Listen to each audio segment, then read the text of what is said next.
End it. Oh, hold on. Sorry, because it's starting. Shoot, why is it going so? Sisters, We shall not yield to tyranny. our cause just we will prevail. The fight Hello, for our Mr. rights. Buffs. Ready for a journey back? Look at this encampment. The spirit of 76 is alive. Bobby, at this Hello, point, history. shame on you. Shame on you. Because we are being played as the American people. Our money is funding a war that we don't need to be in. Shouldn't be okay with it. So as long as I have breath in my body and a mic to use, I will be speaking out against this.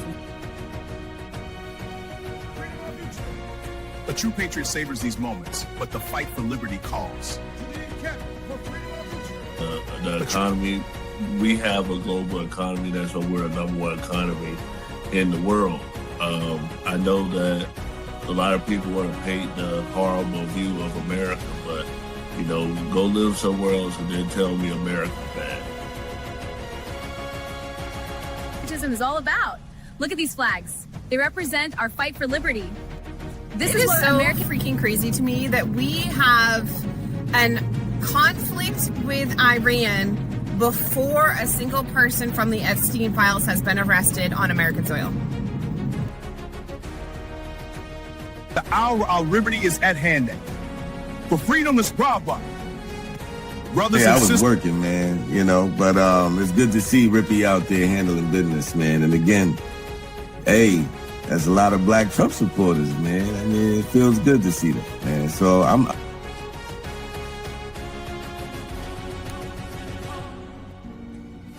My fellow patriots, the hour of decision is upon us. Let us march forth with courage to secure our liberty. A real code. People are getting sick of it. The moment a celebrity steps slightly outside the leftist approved narrative, they get attacked. Chili from TLC gets heat over allegedly donating to Donald Trump. For liberty. The British advance. We must act. Our supplies are low, but morale is high. Then we fight for liberty. Payne's War captures the spirit of we fight for independence. With Welcome to people my- that said they were anti-war. I think they said no new wars. Yeah, they voted for a president that was not going to start any new wars. And what's funny to me is that not only were you lied to, not only did this man start this and get out of the freedom. Greetings from the encampment. The spirit of liberty is strong. We will fight for our rights and our freedom. Just in order to get the Greater Israel Project accomplished, you have to kill people. That's why it's wrong. Killing people is wrong, full stop. So you can try to make sense of it with, well, it's a threat and this and that. There's no greater threat than the United States empire. To the encampment. For liberty. And what I've learned, and I'm not a liberal or a Democrat. I voted for Trump the first time, but he's become a politician.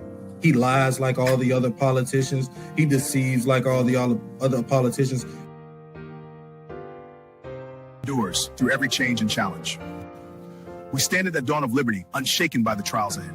Our cause in I'm going to go out on the limb and say anybody that sits in that oval does not like Americans. They love the United States, though, which is the politics, but they don't love the Americans. Americans are farmers. Americans are mechanics. Americans are school teachers. Americans are mom and pop businesses. And flaming! Soldiers, the enemy is near.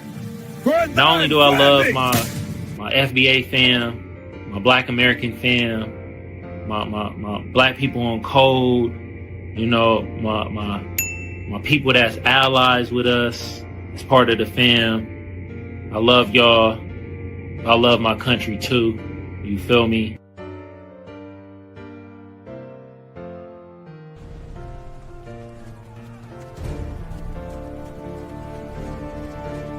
People see my physique and assume I'm just some dumb Chad. But in reality, I graduated 5th in my law school class, magna cum laude. I got awards for getting the highest grade in my class in constitutional law, criminal law, and legal analysis and writing. I knew I was the smartest I'd ever been in my life.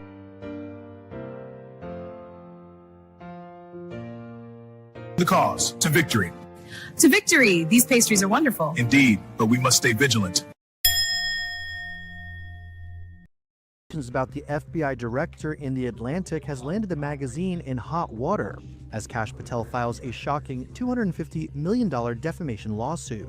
After a report in the outlet alleged the director had, quote, bouts of excessive drinking and a number of, quote, unexplained absences. What are the wild claims about Patel in The Atlantic, and how is he responding? Here's what you need to know.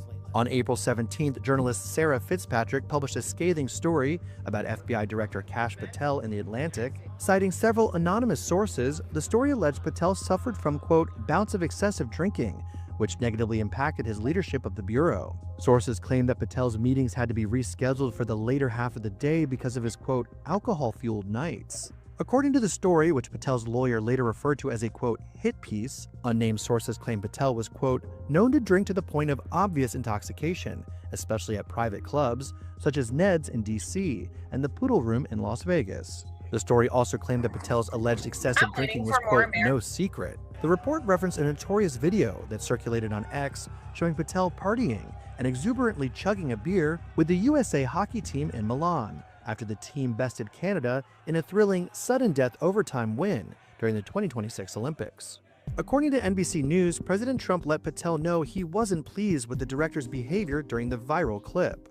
On his personal X account, Patel confirmed he was partying with the hockey players, writing, "For the very concerned media, yes, I love America, and was extremely humbled when my friends, the newly minted gold medal winners on Team USA, invited me into the locker room to celebrate this historic moment with the boys.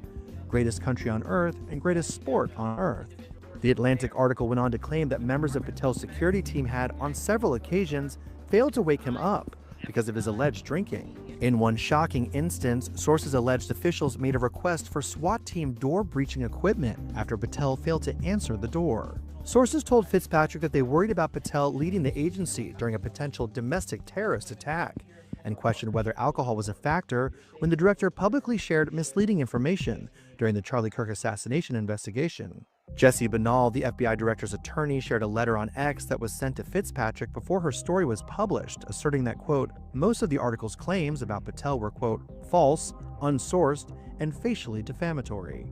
The lawyer specifically called out an allegation about Patel's security detail requesting breaching equipment to get into his locked room, writing that the claim, quote, has no corroborating public record whatsoever and appears to be either fabricated or drawn from a single hostile and unreliable source. Patel also denied the allegations in the story, telling the reporter in a statement, "Print it, all false, I'll see you in court. Bring your checkbook." After the Atlantic article dropped, Patel immediately went on the offensive and doubled down, telling Fox News host Maria Bartiromo that he'd see the outlet in court. "I'm happy to announce on your show that we are not going to take this laying down. You want to attack my character? Come at me. Bring it on. I'll see you in court." So you're going to sue them? Absolutely. It's coming tomorrow. And Patel followed through, filing a whopping $250 million defamation suit in U.S. District Court. According to Reuters, the suit alleges that The Atlantic acted with actual malice and ignored Patel's lawyers' pre-publication doubts about the story's accuracy. The legal complaint alleges that The Atlantic, quote, crossed the legal line. Erica Knight, the FBI director's communication strategist, described the story as one, quote, every real DC reporter chased, couldn't verify, and passed on. But Fitzgerald isn't backing down from her reporting, telling Jen Psaki on MS Now that she stands by every word in the story.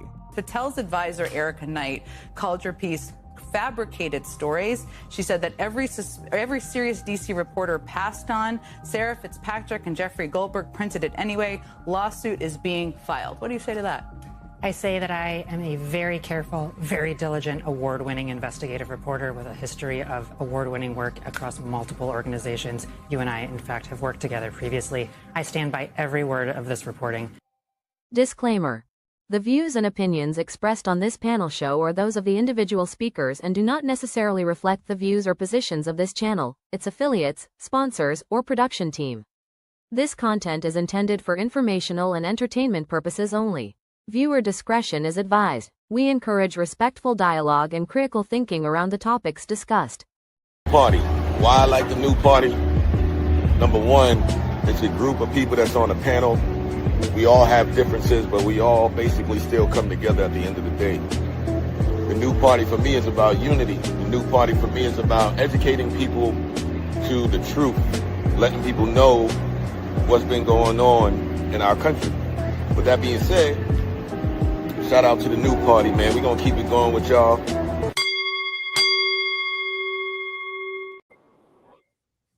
Welcome to the new party. I'm Nora Christine. I'm Gray Mars. I'm Kamal. I'm Kim. And if you guys are in the chat, we see you watching. Give us a hello. We want to say hi back. Thank you for watching. Make sure you hit the like button. But tonight, we are going to be talking about Kash Patel. Should he be fired? I'll probably be putting up a poll. I didn't do it yet. I forgot. But let me know in the chat, should Kash Patel be fired? You guys, that was a scathing article released by The Atlantic. Kamal, you were cracking me up in the chat tonight. Tell me your thoughts about everything you heard. I mean, let me be real with y'all, man. The motherfucker was hungover when he was wearing them Dog the Bounty Hunter glasses. Y'all saw that photo? Yeah, bruh. He on the sauce. Look it. I'll put it like this though, right? He does be doing his job though. Slim did break it down yesterday and said he be getting shit done. And this is my thing. From the clips we saw, it says he a drinker. I don't know if he a drinker, but he allegedly, I think he on Adderall or the Coca Raw. Something raw. He's sniffing something up his damn nose, allegedly. And we got to say allegedly, y'all, today on the panel, because we don't want Kash Patel to sue our ass. All right? So, at the end of the day, like, if he getting his job done, I don't know what to say. I just, it's hard for me to say, but we know Kamal, the nigga you on always show proof, like on your show. One thing I like, so you guys go watch Kamal's channel. He always has the receipt. Kamal, can you read that first receipt we have? It says, judge tosses Kash Patel's defamation suit against former MSNBC contributor Frank Figalagazugi. Or whatever the hell. So pretty much, guys, the first case he had has been tossed. Patel sued him over comments he made on Morning Joe about the FBI director's evening activities. Yeah, well, reportedly, he's been visible at nightclubs far more than he has been on the 7th floor. So yes, he bragged yesterday, which I'll play the clip next. He bragged he don't be taking days off, but why you gotta take days off when you at the nightclub next door? You don't gotta take days off. You still go to work, you still clock in, you go take you a long lunch break at the nightclub. You don't gotta take days off if you showing up and you having fun while you showing up to work. But I digress. You say you think he's doing a good job. I don't believe we have Who Killed Charlie Kirk, but that's another conversation. Let me play this clip right here. This was him getting mad when he was asked why he was locked out of the government official databases. Login issue. Just explain the computer login issue. You were not able to log into your lawsuit contends that you were not able to log into the system. What did you think after you were unable to log into the system? Let's have a survey. How many of you people believe that's true? Hang on. Did you communicate? You asked the question. Let me answer it. No, let me. No. Did you communicate with anyone that you thought you were fired after you were unable to log into the problem with you and your report? Don't cut me off. You asked the question. Straightforward question. The problem with you and your baseless reporting is that is an absolute lie. It was never said. It never happened. And I will serve in this administration as long as the president and the attorney general want me to do so. And every time you guys report false lies, every time you guys raise baseless questions, when we are here to talk about the Southern Poverty Law Center's $3 million decade-long scheme to fraudulently fleece Americans, you are off topic.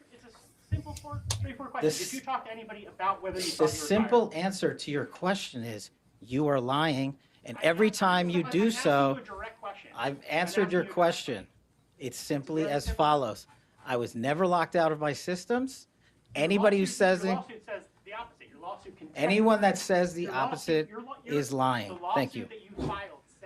Look, man, stop. You're being extraordinarily rude. And I know maybe that's part of your profession, but please just stop. If you ask a question, he can answer it.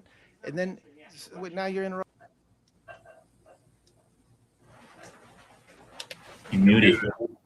So Kim, you raised your hand. When I said, please, let us know who believes, when he asked the question, he asked it, you raised your hand. Kim, why did you raise your hand? And do you think that the reporter was being extremely rude to him? I think the reporter was trying to agitate him. It's obvious. I mean, that's good. That's a good reporter, But I believe it. I mean, that actually happened to me at my job where I got locked out of my email and I just went up to my boss and I was like, am I getting fired or something? Because that's what you would think. If you get locked out of an email, that's what you would think. And I can see why. This guy is a mess. This guy is a hot mess. That scathing article against him, I believe it. And I don't know what the equivalent is of a high functioning pothead of a drunk, but I've seen productive drunks. I've met trial winning lawyers that are drunks, right?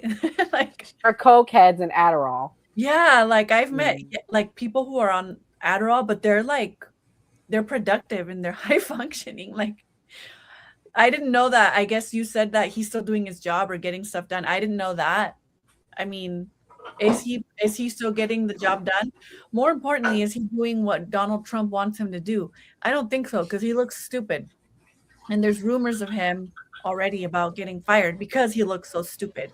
And I think the job working under Donald Trump is mostly just not making him look bad. I mean, a lot of the things that he asks you to do, you probably can't, but you have to just not make him look bad. It's not that hard. Delegate some work and don't make him look bad, because once you do, I'm going to get rid of you. Fair enough. In this next clip, guys, the Democrats are definitely asking questions. Let's hear what they had to say. This was a Democrat representative, and he wants Kash Patel to do one thing. Direct message for Acting Attorney General Todd Blanche. House Democrats on the Judiciary Committee are demanding that Kash Patel take an alcohol abuse test. And Mr. Blanche, you work in a building with a giant banner of Donald Trump's face. You know how important alcoholism and alcohol abuse is to the president. So you should also demand that Kash Patel take this alcohol abuse test. Do not hide this information from Donald Trump or the American people. We deserve to know if Kash Patel is an alcoholic. Okay, Gray, our only real Democrat on the panel. The only one tonight. I don't even think Skeptic is one. I think the only one on the team. Does the Democrats have a right to demand Kash Patel take that alcohol test? What do you think?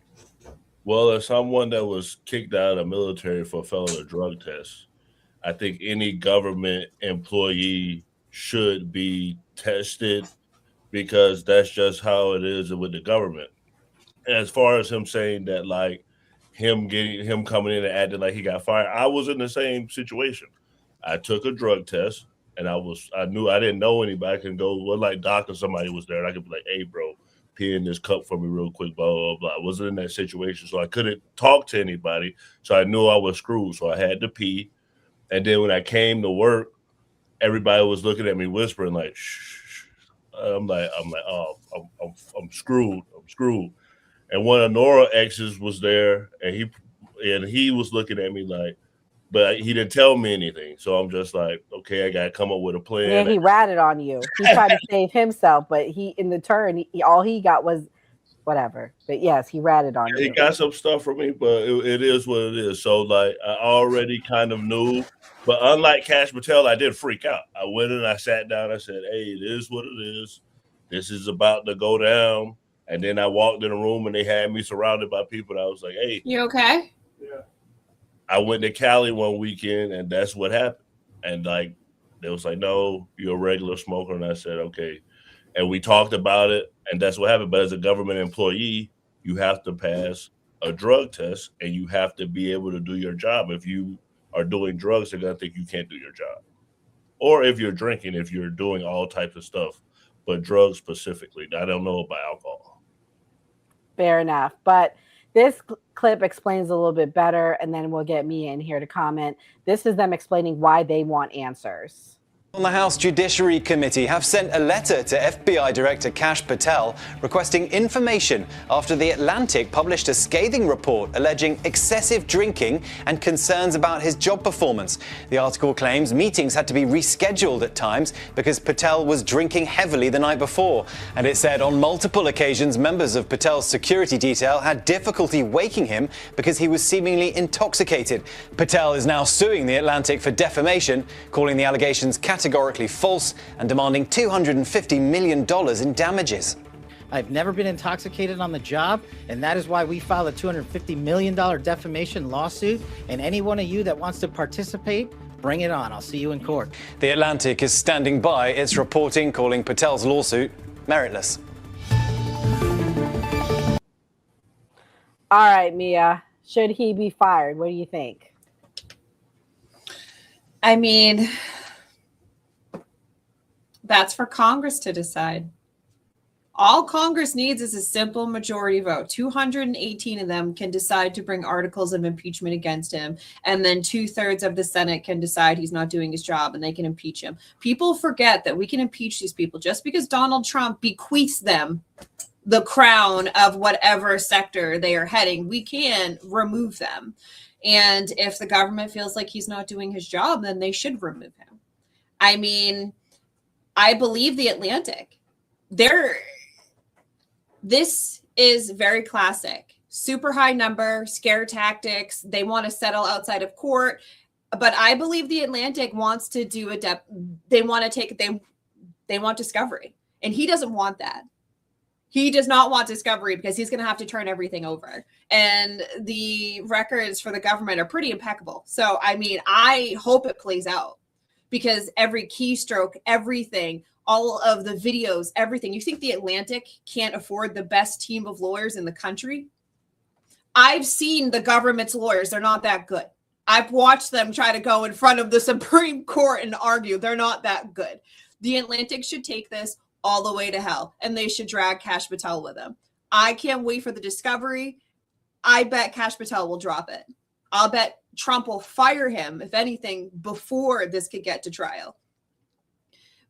Mia, what I'm hearing is Trump is very angry with him. Trump does not like the fact that that clip that came out, Trump was upset by. Trump is very adamant. He does not like drug use. He does not like alcohol. He's very passionate about that. And I do believe that about Trump. So, yeah, I think that Kash Patel, my prediction is he's going to be out by the end of the year. I mean, Donald Trump's children's, like his kids have never been busted with alcohol. They've never busted with drugs, though thus far that we know of. So, I mean, it's pretty substantiated. Clearly, at least his family and his inner circle, he doesn't like to be alcoholics or drug users. Wait, Donald Trump's family? Yes. Yeah. You guys don't think Donald Trump Jr.'s coked the fuck out? Sorry. I mean, allegedly, possibly, yes, but Donald Trump is very passionate about that. He had a brother that was addict. You've never heard about, I say this, say what you want about him and women. You've never heard or seen Donald Trump drunk. And I truly believe that. No, he doesn't drink, right? Yeah, he's very passionate about it. And we've actually never seen Melania drink either. So I have a feeling it's one thing when they do like the ceremony toast with like the champagne flutes, but I've actually never seen them really drink in any of the videos and any of the photos. Neither one of them have any alcohol in their hands. Yeah, I remember that was a fun fact about him, that he doesn't drink alcohol. He's also the only president to ever not have a dog. Which is a red flag. A red flag to me. I got 2 dogs. I don't have a dog. He don't want them dogs. He said them dogs mess up the house. He ain't got money to be replacing that $75,000 couch from Italy. But okay, so we almost gonna wrap up the Kash Patel thing. Kash Patel has been they say he got a honeypot, y'all. Let's watch. Things twisted is not only very confusing, very out of left field for me, but also incredibly disheartening. I like to joke that, all of this was not on my bingo card, but here we are. Is Kash Patel's girlfriend She's a honeypotting the honeypot. FBI director? Alexis Wilkins gave a firm no to the rumor on the Megyn Kelly show, telling the Sirius XM host that she's definitely not an Israeli spy or an agent of Mossad sent to undermine U.S. national security. So here's what we know so far about the wild internet conspiracy theory. Online speculation began after the infamous Epstein Files memo dropped on July 6th. The Department of Justice and the FBI denied the existence of a client list and claimed the notorious sex pest, Jeffrey Epstein, died by suicide behind bars.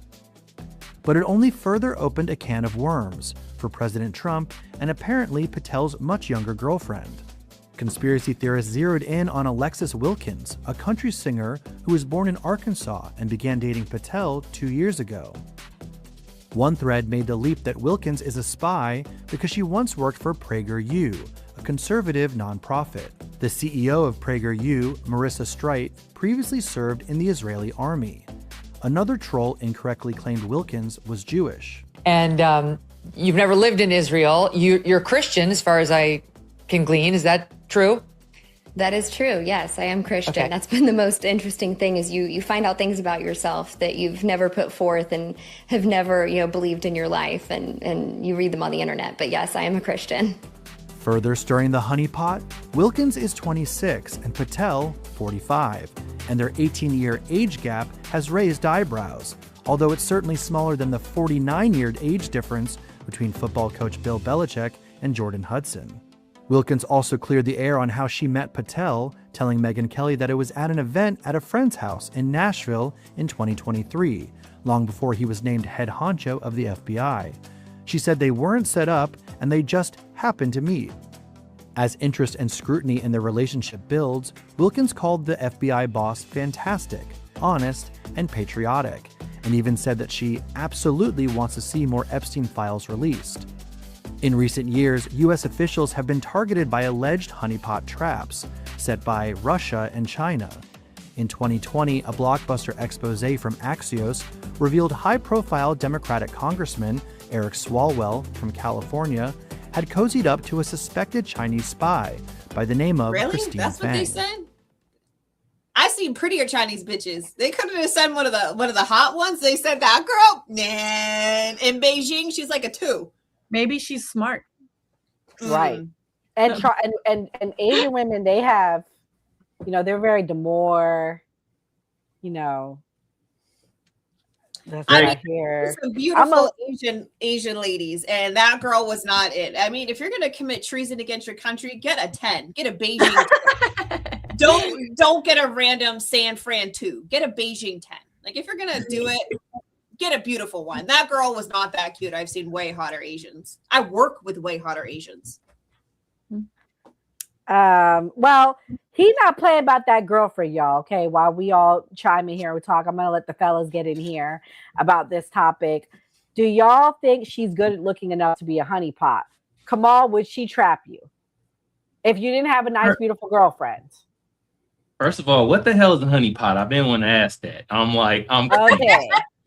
Glad you asked. So a honeypot is a form of intelligent asset that is highly trained, very beautiful. They're basically like spies that are set to hook up with men, and in turn, they then infiltrate that man and they control them. Think Marilyn Monroe. Marilyn Monroe is a very famous honeypot. She is probably one of the most famous American honeypots. Think Marilyn Monroe with JFK. Love her. Oh, okay. Shit. So basically, what happened to dude yesterday when we was on the man cave watching and bro was spilling all the beans about missiles and shit? He got caught up with a honeypot. Right. Okay. Perfect. Is she a honeypot? I don't know, but I mean, look what he just like read my receipts. It have after article on Patel's girlfriend. God damn. So he not playing. He like, don't talk about my girlfriend because y'all gonna lose y'all jobs. Don't talk about my girlfriend. I mean, at least he's standing up for his woman, right? Gotta give him that. I'll say this though. I'm gonna say allegedly, but they look like they a good couple for coke. Just saying. Allegedly. I'm just saying, like, goddamn. I live in San Diego, y'all. I know them type of couple. I've seen it around. I see it. You feel me? God damn. But Gray, what you think? You think she a honey pot or badger, whatever the hell they call it? I don't know if she's a honey pot, but What was the question? Would I get caught up with her as a honeypot? Yeah, would she be your type for a honeypot? I'm a sucker for love.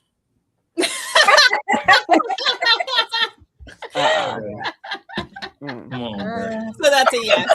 That's a yes. That's a I think yes. she passes. Sure. I think she passes effectively. Oh Lord. The other Well, lady didn't. The other Asian lady did not. I agree with Mia. But is it all about looks? Because here's the thing: if she's a honeypot, then she's gonna tell you everything you want to hear. So I feel like that's more crucial than what she looks like. Because if you're dealing with real relationships and then someone says everything you want to hear, you might go for it. Okay, fair enough. But the other thing that came out about the situation is while we're talking about Kash Patel's record, the Charlie Kirk thing. This is what he had to say because he was under a lot of scrutiny with it. And here we go. Oh, whoops, hold on. And one of the My things I bad. Let me start highlighted it Congress over. in my simple answer, in my opinion, is social media is wildly out of control and there's too much clickbait in this country. And one of the things I highlighted to Congress in my testimony last week was if we want to protect our youth, we got to get more involved in social media and online platforms because that's where the folks, the assassins of this world get radicalized. That's where they're the lone wolf actors in general. And so we have to get after that problem set. And I asked for Congress to help in doing so. But speaking of Charlie Kirk, who was a very dear friend Look of how mine, fast he's talking. and then I was tasked with leading the nationwide manhunt to find the perpetrators involved. Of course, we were going to use every resource we have to find every single person involved. And the investigation is still ongoing. But we, as one of the pillars of my leadership here at the FBI, is transparency. We've produced more documents to Congress than my last two predecessors combined by twofold. Just to put it in perspective. So when we take our investigations out to the streets, I have the same ethos. And this is how we got Charlie Kirk's alleged assassin, so fast. The Boston Marathon bomber, which happened in downtown Boston during the Boston Marathon, took 5 days, and there was a police officer was killed in that manhunt. Luigi Mangione, who allegedly murdered an individual, the CEO of the healthcare company in downtown Manhattan in broad daylight, took 5 days to find him. Our investigation is very much ongoing, but we've also, Armstrong, in an unusual thing, put out publicly more information as to what we found because it is of such public importance. The flip side of that is the social media people get involved and they come run with their crazy conspiracy theories because it makes them money. It gives them clickbait. And I don't work for them and I don't respond to them. My duty is to the American people. If there was anyone else involved in Charlie Kirk's murder, you can look at our record. We'll find them and we'll get them. He talking about us, y'all. I know. You'll find them, we'll get them. And and we got them in like 33 hours, 333. And me, I know you're a conspiracy theorist, so I know you know what 333 is. 333, like, bro, the eyes, I can't. Mia, what's your thoughts on everything he said? Are you satisfied with him as an FBI director? Did you get everything you voted for as far as the conspiracies, things being revealed? What do you think? I mean, I personally don't think that Tyler Robinson was the only murderer. I mean, I think I'm a conspiracy on this. I think Charlie's real murderer is still out there. I don't think it was him. However, I think Kash Patel, they do wonderful work lately with breaking up the sex trafficking rings all around the country and whatnot. Like, they are doing wonderful work in certain aspects. And there are other aspects that I wish they would strengthen. I mean, the FBI could have investigated some of the men from the Epstein files, considering half of them actually work in DC and half of them are ambassadors and whatnot for the United States. And the fact that they never even investigated any of that, and they never even came out and told us if they were within, the limit allowed by the law for sex crimes and whatnot, or anything like that, leaves a lot to be desired. So I don't think he's a good FBI director. He leaves a lot to be desired. However, I am happy with all of the breaking up of the sex trafficking rings they have been doing around the country. Fair enough. Mia said she's happy. Now we're going to switch gears and we're going to talk about old Tulsi Gabbard. Question is, will you be happy with her too? There's rumors that she's going to be let go by Trump. We'll talk about that tonight a little bit. Here's this first clip. Tulsi said that, Trump said Tulsi's wrong. Let's see what he said she was wrong about. Intelligence you have that Iran is building a nuclear weapon. Your intelligence community has said they have no evidence that they are at this point. Well, then my intelligence community is wrong. Who in the intelligence community said that? Your director of national intelligence, Tulsi Gabbard. She's wrong.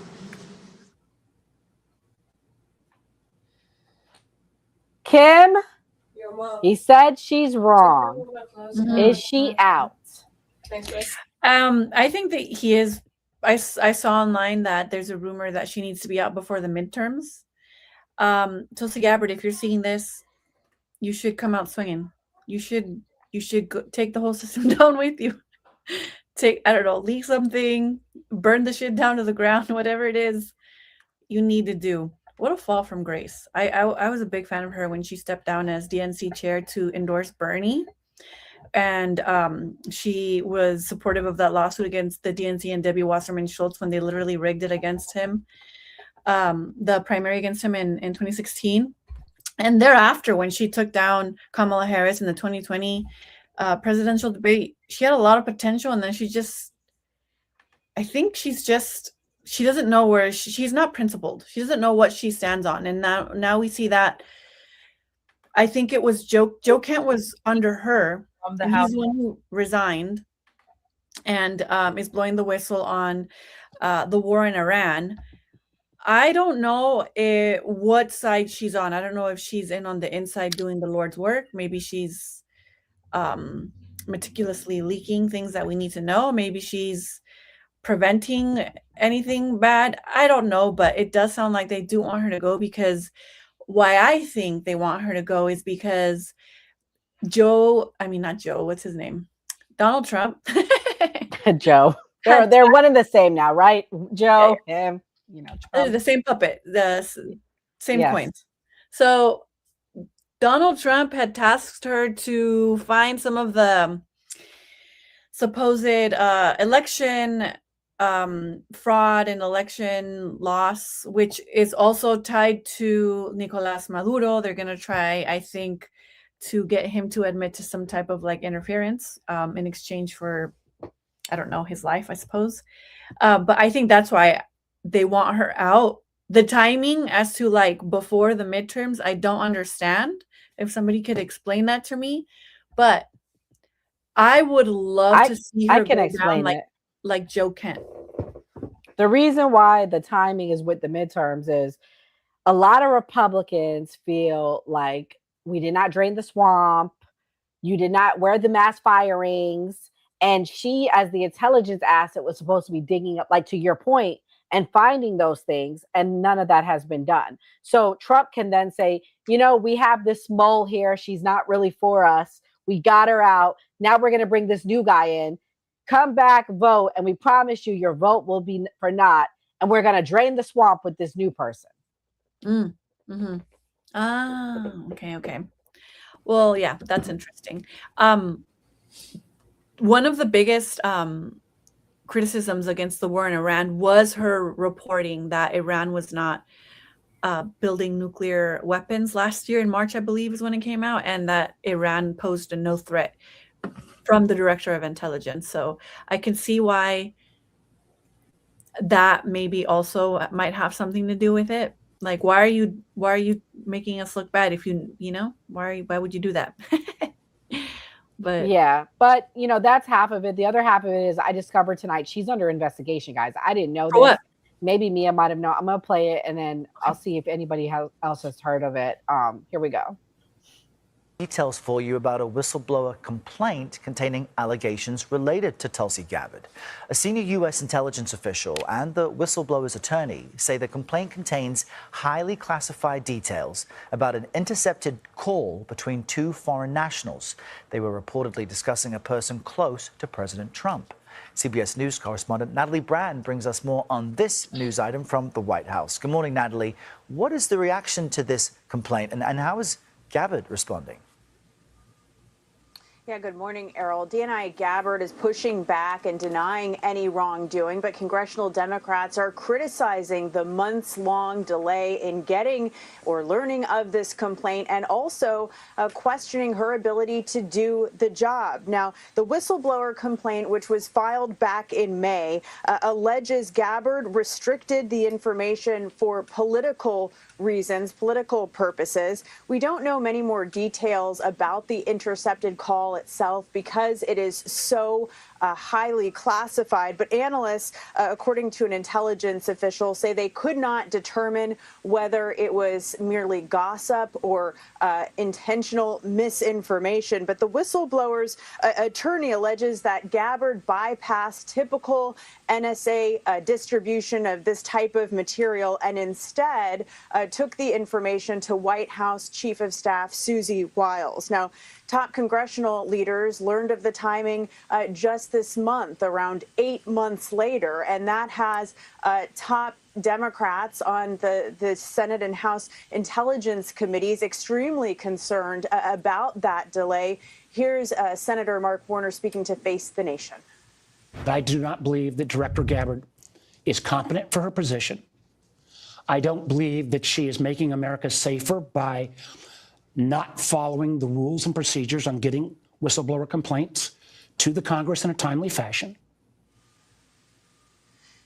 Now, Gabbard posted a lengthy statement on social media accusing Senator Warner of lying and spreading misinformation. She also said, well, she became aware of the complaint last year. She says the first time she actually saw it was 2 weeks ago when she had to review it to provide guidance on how it should be securely shared with Congress.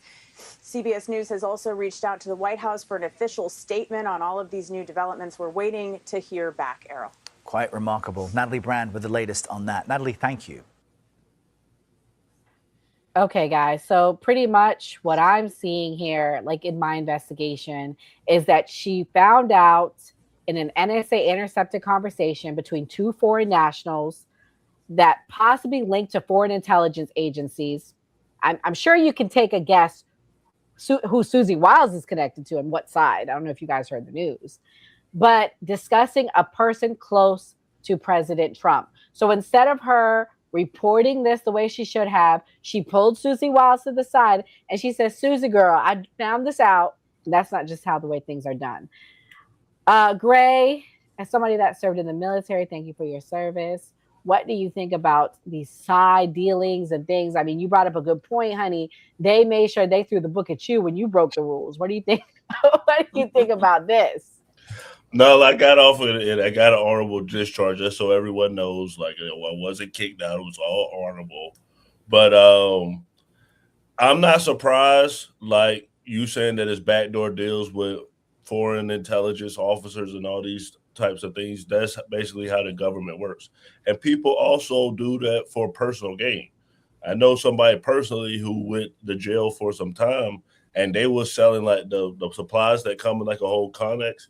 They were selling that stuff. They had it like in his backyard. So I'm not surprised that you, like how you said, Susan Wiles worked for Netanyahu. A lot of people probably don't know as well. Josh Shapiro was actually a soldier in the IDF. So with these types of situations, do we really not Josh Shapiro, Ben Shapiro, right? Ben or was Shapiro, it Josh? is the commentator. Josh Shapiro is the guy from Philadelphia. Really? The governor of Pennsylvania? I'm pretty sure. Yeah, you can fact check me. I know who. Okay, I'll look it up. Keep going. Sorry. Yeah. So I don't know if we can say necessarily, okay, this person is working with a foreign country just because of the dealings that they have. Because I forgot what the other guy name was who worked with Trump in the first administration that was talking to Russia. So in some ways, these people have to talk to these people. They have diplomacy, or what's it called, the diplomat pass or whatever. You talk about diplomatic immunity. Yeah, diplomatic immunity. Yeah. Well, I mean, my bad. Go ahead. Hold on. They're saying you're wrong. They say he was not an IDF soldier. What actually happened was he had a high school service project as a student. He would go volunteer. He volunteered in Israel. Okay. Well, maybe that's what it was. Okay, Mia, sorry. Go ahead. I mean, it just seems very on par with the government. And to be honest, they have been saying she's a spy for a very long time. I mean, the first rumor we heard about her being a spy or having dealings with Russia was when she was running for president all those years ago. So these rumors have always kind of followed her. I will say, I don't believe them. I think she's a patriot. I don't think she is on the take from another country. I think those rumors were originally started by the Democratic Party because it coincides with the fact that she was leaving the DNC. She was leaving the Democratic Party. She was running for president at the time. So I think a lot of this is just rumors, but unfortunately, like once you have that stain, you have that stain. But I don't think it's substantiated. Hillary said it in an interview, and honestly, Hillary, who concocted through the CIA and the FBI, the Steele dossier, she thinks she can just like say shit and make it true. And it was before she left the DNC. And the reason it wasn't that she was working with Russia is that she was working with Assad. Because when she was a senator when Obama was president, she met with Assad twice. It's called diplomacy, people. She met with him twice and she did talk to him, but it was under her capacity as a senator. And she went through like all the correct requirements to have those conversations of diplomacy, which is good. Diplomacy is good. It's good to talk to people. That's why even like when people got upset that Donald Trump spoke to Kim Jong-un, I thought that was good. We want diplomacy. And they did stain her. It was Hillary Clinton. And the reason why they didn't want her to move up or even run for president was because they were sour about her endorsing Bernie Sanders in the 2016 primary. It's really stupid and catty because she would have been a great asset. And the only reason she was turned off by the Democratic Party is because they were just so nasty and ugly to her. And they made up these lies and it was stupid. The Democrats, that's why I say they like to lose, because they don't know how to win. They could have used her to their advantage and instead they made everything worse. I do think that it was a big mistake on her to go full to the other side and go and work for Trump. That's a coward. That's why I say she's unprincipled. But who knows what she's really doing in her head? Who knows what her agenda is? I do agree with you. I think she is a patriot. She's not completely anti-war. I think she's just anti-boots on the ground. She like caveats drone strikes for some reason. And Well, she's like mostly aligned with the Democrats. She voted like 90% in line with the Democratic Party. She served in the military before, Yes. so that she has a different. She's not just saying that; she has a unique perspective. I believe she was in the medical field under the reserves, and I if I'm not mistaken, she still is under some capacity in the military in the reserves or something like that. But she was a high-ranking officer at one point. Yes. So Kamal, I want to get you in here. Somebody apolitical. What's your thoughts? Do you think her leaving the Democrat Party to go to the Republican Party makes her a traitor or not worthy to, or do you think she's smart by working with both sides and ensuring she has a position? What do you think? I'm gonna talk to my Black American people real quick. You see how they flip-flop and shit? They go from one party to the next to help out with their agenda. So we're going to do the same thing. No, I don't think she's a traitor because she went from the Democrats to the Republicans. Ain't that what you're supposed to do? Now, I want to ask y'all a question. Is Tulsi Gabbard a pot of honey or honey pot, or the hell you call it? Would she be considered? No. Would she be the honey potter? No, Kimberly, no. No, but she's a beautiful older lady, though. no, but you know who would be a honeypot? Sorry, I don't mean to start a rumor, but Gal Gadot. She would be a good honeypot. Gal Gadot? That sounds like a bread. She's the one that was in the Snow White movie. Come on, remember when we talked about it? Oh, yeah. Okay. Yeah, She's not the Snow White, the witch. Yeah, I know exactly what you're talking about. Okay. She actually did serve in the IDF. She is Israeli. Okay, so we're gonna switch gears. We're gonna go to the last topic of the night. If you guys are watching, make sure you hit that like button. Thank you. Give us a hello. Shout out to Eric in the chat. We see you. Shout out to Jeff. Thank you for watching. But is Iran stealing ships in the Strait of Hormuz, honey? So President Trump said he was trying to work out this deal. He even gave more time. But none of that matters because Iran said we're going to take these ships like Somalians. Let's go. Not the Somalians. Leave the Somalians alone. Not the Somalians. Seizes 2 ships in the Strait of Hormuz in retaliation for the U.S. naval blockade. Trump offers flexibility on a ceasefire deadline. Israel attacks medics and journalists in Lebanon. Here's everything you need to know about the past 24 hours. لذا این رو من میخوام تاکید بکنم که ما این میدان رو تا تنبیه جدی متجاوز. This is a battle between the pragmatists and the hardliners in Iran right now, and the president wants a unified response. Iran is making its own moves in the Strait of Hormuz, similar to the U.S. attacking and seizing an Iranian vessel a few days ago. Iran has now seized 2 cargo ships.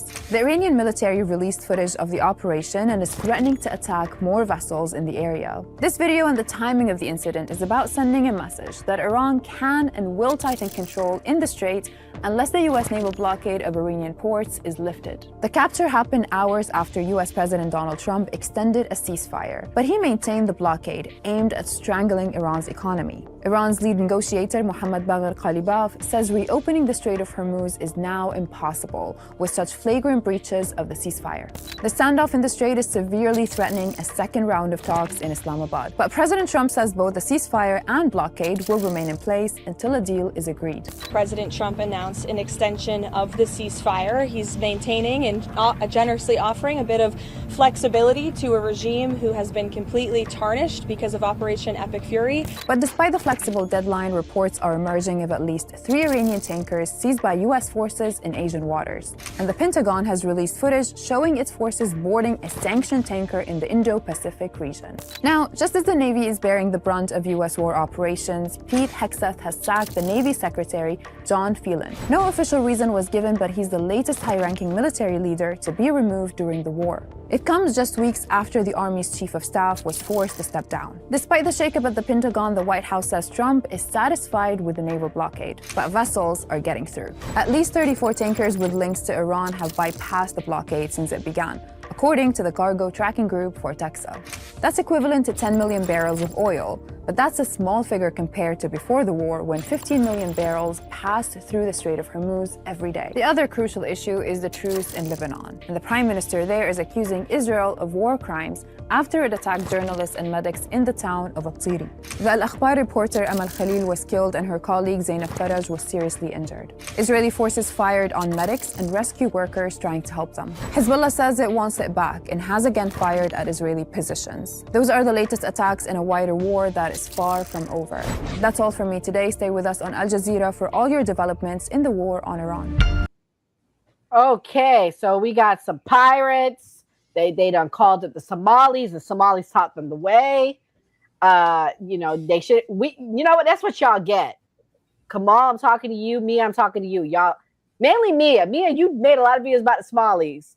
Americans that made video about the Somalis, they said, you know what? We sick of y'all Americans. We're gonna call up Iran, and we're gonna teach them the way on how to seize these ships. I'm just kidding. Mia, what's your thoughts on the Iranian pirates? I mean, I'm not surprised at all. I mean, if there's a will, there's a way.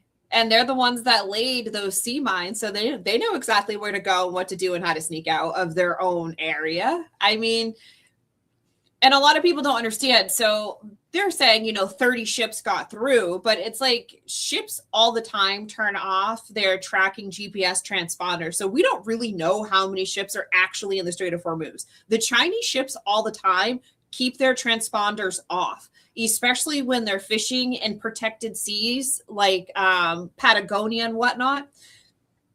We really have no idea what's going on, and we have no idea how many ships go to and from. We can only track them when they have their transponders on, and most of them have their transponders off. And then President Trump, told us 4 to 6 weeks, and now it's going to take at least 6 months for us to allegedly clear all the sea mines. So I don't know. We're going to be there dealing with piracy. Gray, what's your thoughts? You went and you served in Iraq. Did you ever go to Iran? Did you ever see the Strait of Hormuz? What do you think?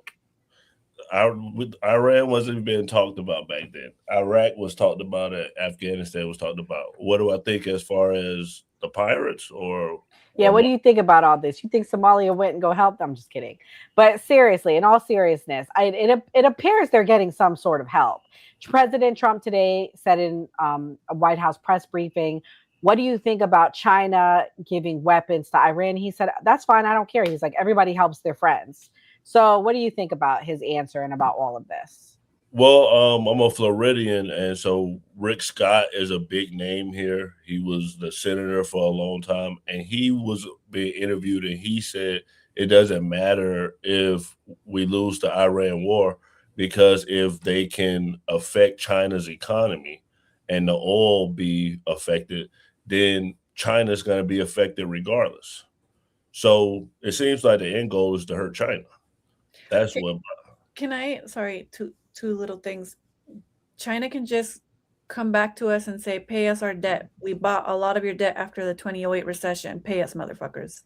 So that's not smart. And then also after 9/11, during Iraq and Afghanistan, Iran was actually helping us with giving us intel about Al-Qaeda. And the Bush administration, I suppose, when somebody found out that, no, Iran's on the list of the 7 countries, including Somalia, from the clean break strategy, we can't be working with them because we're going to have to eventually attack them, 7 countries in 5 years, right? Then it was one of the Bush administration officials who went out and, like, out of the fucking blue was like, no, fuck Iran. We don't like them. And then Iran was like, wait, but we're helping you with Al-Qaeda, because Al-Qaeda was actually not from Iraq. They're from Saudi Arabia mostly. And so it was like a whole big fucking mess. And like, just to bring it all back to, this has to do with the Greater Israel Project, clean break strategy, 7 countries in 5 years. That's why we're in this.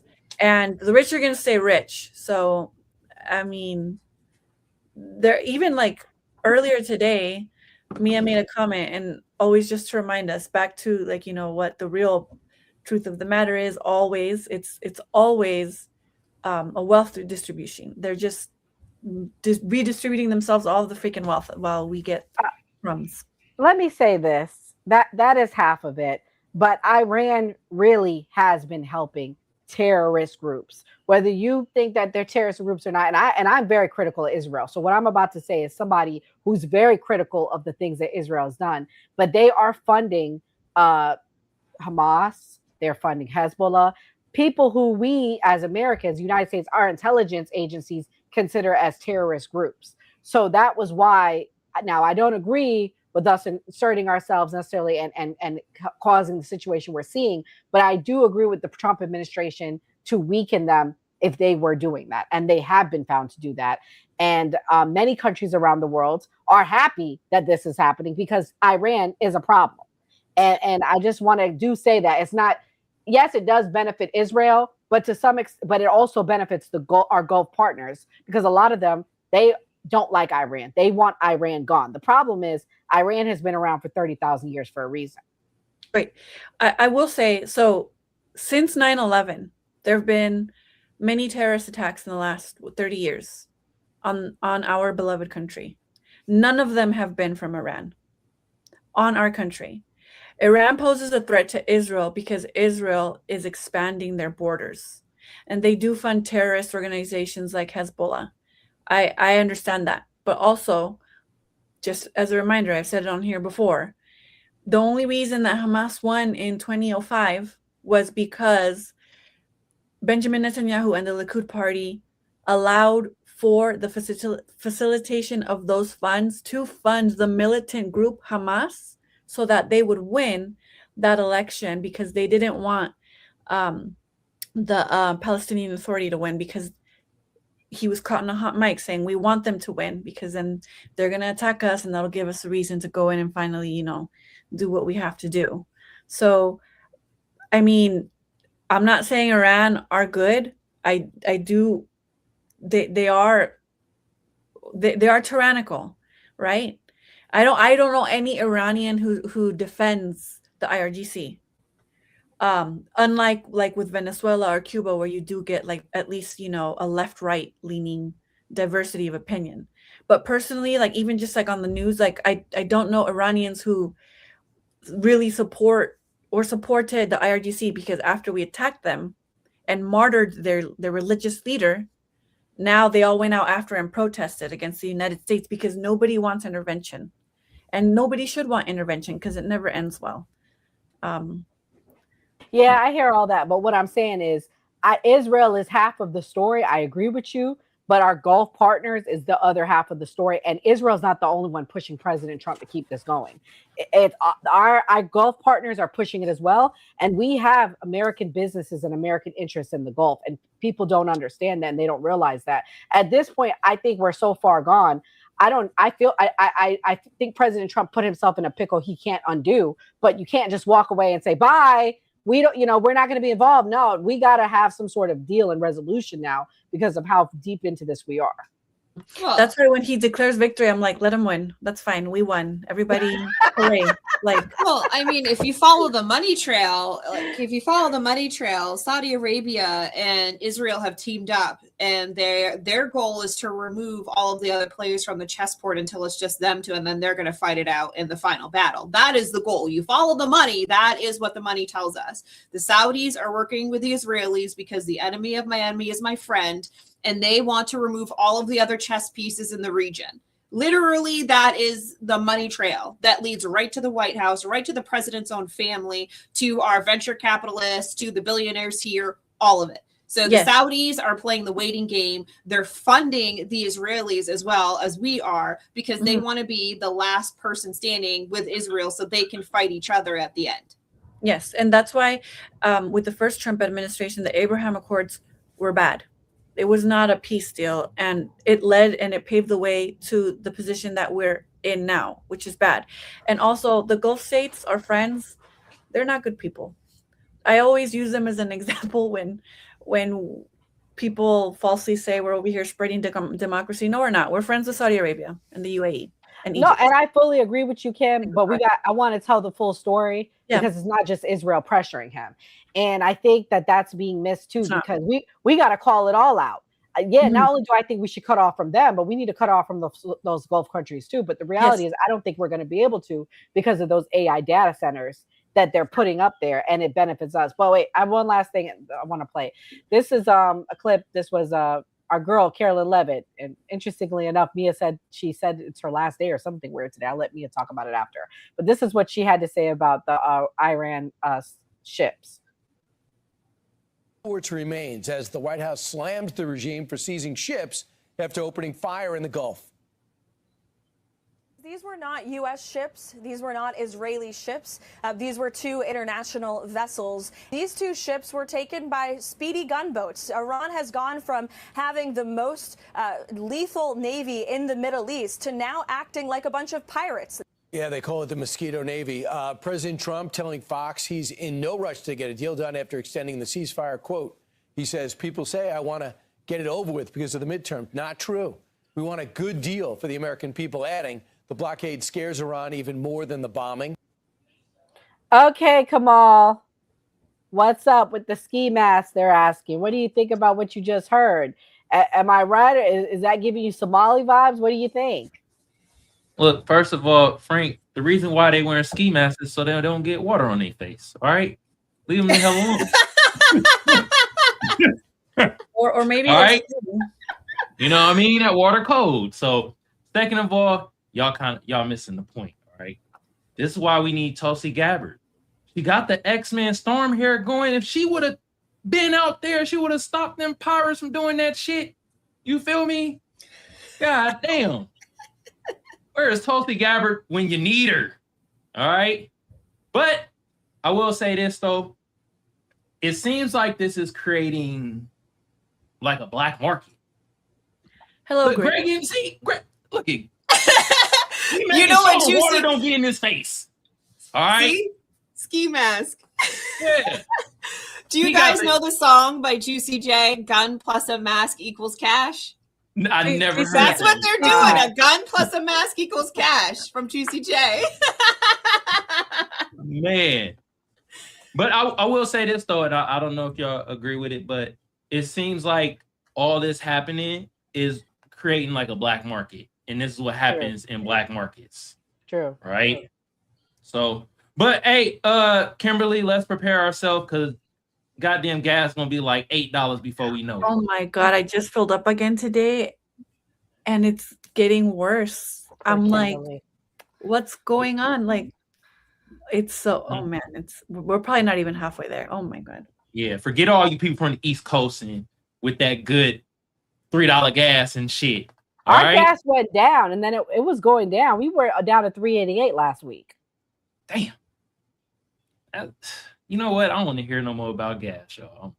I think I'm gonna start putting the cheap gas. That's actually the one that's like bad for your car because I always put Chevron. I'm just gonna start putting that. I don't even know what brand it is, but there's one right here, and it's always a little bit cheaper. I'm just gonna start. Do you have like a BJ's, a Sam's Club, or a Costco?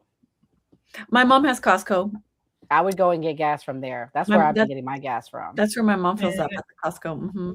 Man, that gas still like $6.25.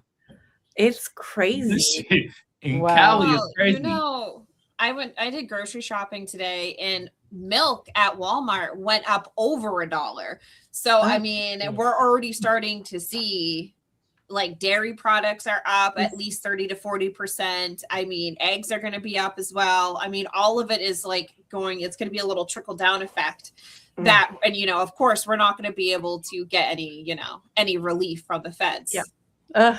And I will say, I'll send you guys a report if I find it, if I didn't already send it. But a lot of that is inflation, obviously, with the beef and the dairy and all that. But they're starting to do the same thing they did during COVID, again, because this country allows it. But they're also price gouging. Do the honey pots give out money too? Yeah. Well, no, they get money. Oh, the honey pots get money? They get money. They're getting paid by federal, like the intelligence agencies to stay with the men. How can I be a honeypot? Like, I don't know. I know a lot of Mexican people. Like, how can I get into contact with some like narcos or something? Like, please. I don't know, girl. You don't want to be a honeypot to the narcos, man. These people here aren't gonna do that, but like those Spanish people cut your head off, girl. Don't do it. Yeah. It's not worth it. Bad. It's bad. It is really bad. They always find like bags of dead bodies all around Guadalajara. They've been trying to suppress the stories because of the FIFA, but it's bad. Well, guys, if you're watching, please hit the like button and make sure you hit that notification.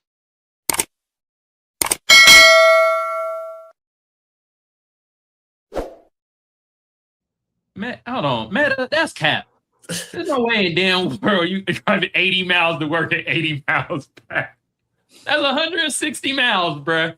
That's no way. Come on. Wow. Honestly, sometimes when I was driving through LA, depending on when they would send me, I would drive all the way the fuck to Malibu. Oh God. Yeah. Well, Mia, what's your closing thoughts there? I guess my closing thoughts are, I guess everybody needs to put their tinfoil hat on and be aware of what's going on. Be aware of all the fact that we have all these aerospace engineers finding themselves missing or mysteriously unalived. David Wilcox was just found suicided, unalived. And also the tariffs, like I've been saying this whole time, were a terrible idea. And we just watched the largest wealth transfer at once happen. And I hope everybody's happy about it. Damn, not happy about it. Kimberly, what's your closing thoughts?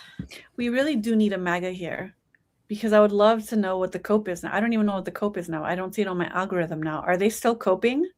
Are they? Okay? Yeah. They're saying that this is what they voted for. We don't know what you're talking about. Everything's gonna work out. They're winning. We're winning. We're winning. So much. Yeah. I don't really get MAGA on my feed anymore. Everybody check on your MAGA friends because there's no way that they're doing okay. You have to take some hard drugs to be coping with this because it's hard. It's so hard out here. It's getting worse. Oh, and then I'll just close with this. I'm so glad I put my books here. This is the book, 3-Body Problem. I freaking love this book. It's about the scientists. Such a good book. I can't even begin to explain it. Actually, my homie Barack Obama did a little review of the book right here. Look at that. Love Barack Obama. And my closing thoughts, just to close it. This was I really enjoyed this talk. I love talking to you guys. I love the nuance. I love talking to people who talk this stuff. My friends don't talk to me about this stuff, so you guys are my friends. But I think it's important to talk about it amongst us who love this country, and I hope that we all are doing okay. And I hope things get better for our sake. Oh yeah, I agree. Kamal, what's your closing thoughts? Man, y'all cracking me up, man. God damn. Man, shout out to the new party, you feel me? Y'all hit the notification bell so y'all know when we go live. All right. Also hit with a sub. Shout out to everybody on the panel, from Kimberly to Mia to Nora and Gray. Y'all go follow their platforms. They got TikToks or Instagrams, you feel me? If you want to follow me, Kamal Johnson. I know some of y'all have a hard time spelling, so I'm gonna spell it out for y'all. Kamal, and you should know how to spell Johnson. I'll pop right up on YouTube, type it in, bam. Yeah, this was a great episode. This was very informative. This was funny as hell. First of all, man, we need Tulsi Gabbard to get out there and whoop the asses of them Iranian pirates, man. Get your storm on. You got the hairdo. You might as well do what you're supposed to do. You feel me? You ain't been doing shit else. Second of all, Kash Patel. That eye don't lie, bruh. I know it's a little lazy and all, but I see it, bruh. I know a coke eye when I see it, allegedly. You know? Also, I learned what a honey pot is. You feel me? Shout out to honey potters out there. Y'all keep getting the honey from the pot, I guess. And then last thing is this, you feel me? Man, buy some assets, y'all. These motherfuckers is playing with the stock market, y'all. MAGA mean make America get assets, all right? Or give up their assets. Damn, y'all buy assets at this point. Shit. Damn near gas gonna be $10 before we know it. Buy some assets. Shit. Anyway, shout out to the chat. Y'all's real cool. You feel me? Chris, you keep talking about aliens. You want the aliens to probe you or something, bro? Anyway, y'all have a great weekend. We will be back at this on Monday. Shout out to everybody on the new party and shit. And yeah, that's all I gotta say, really. Thank you, Kamal. Go ahead, Gray. What's your closing thoughts? Great episode. This was a lot of fun. As far as Kash Patel needs to be fired, I don't know. I guess that's all up to Donald Trump. They get people fired all the time. That's his tagline. As far as the Iran Strait and everything that's going on with that, I guess we'll just have to keep you up to date because it seems to just get updated every single week. So who knows what's going to come out next? Like we always say on a new party, always vote. No, don't vote. I'm just kidding. Anyways, guys, as we wrap tonight, we want to take a moment to wish the United States strength, clarity, and unity during these uncertain times.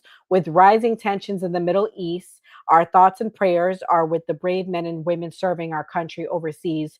No matter your political stance, we can all agree, guys, that they deserve safety, support, and an opportunity to come home to their families. We also recognize the human side of leadership and public service, guys. We touched on Kash Patel allegedly having some sort of substance abuse problem. If Kash Patel is facing personal struggles, I hope he finds the help and support he needs. I can only imagine some of the things he might have seen in the role that he's in. We have a very, very sick country. Listening to, if you want to go check out my content, I talk a lot about true crime. Listening to the trial last week of that FedEx driver and the disgusting things he did to that little girl. Can you imagine? Kash Patel probably sees dozens of stories like these. So the pressure, the responsibility, and the things that he sees and may witness can weigh heavily. We need to give compassion, and I hope they can get him the help he needs. And as conversations around transparency continue, we hope voices like Tulsi Gabbard can bring clarity and truth to the American people. No matter where you stand politically, truth matters, guys. So God bless America, and may God continue to guide this nation and our president, President Trump, with wisdom and strength. Stay safe, take care of each other, and we'll see you next time. Come back next Monday, 8 p.m. Eastern Standard Time for the Man Cave. God bless and good night.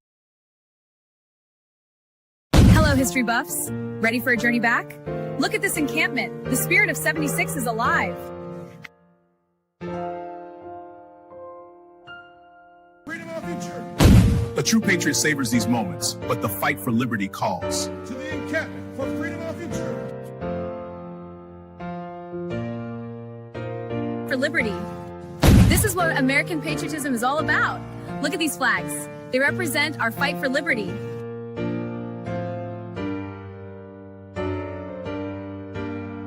The hour our liberty is at hand. For freedom is robbed by.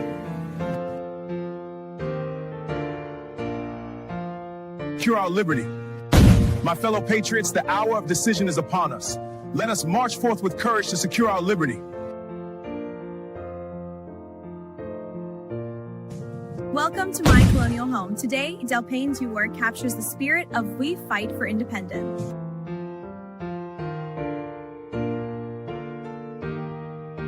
And our freedom. Greetings from the encampment. The spirit of liberty is strong. We will fight for our rights and our freedom.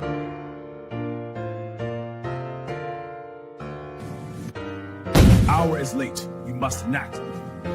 To the encampment for liberty.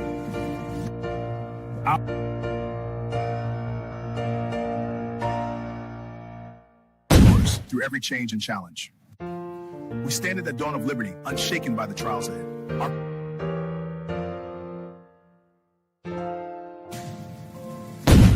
Soldiers, the enemy is near. Front line, front me!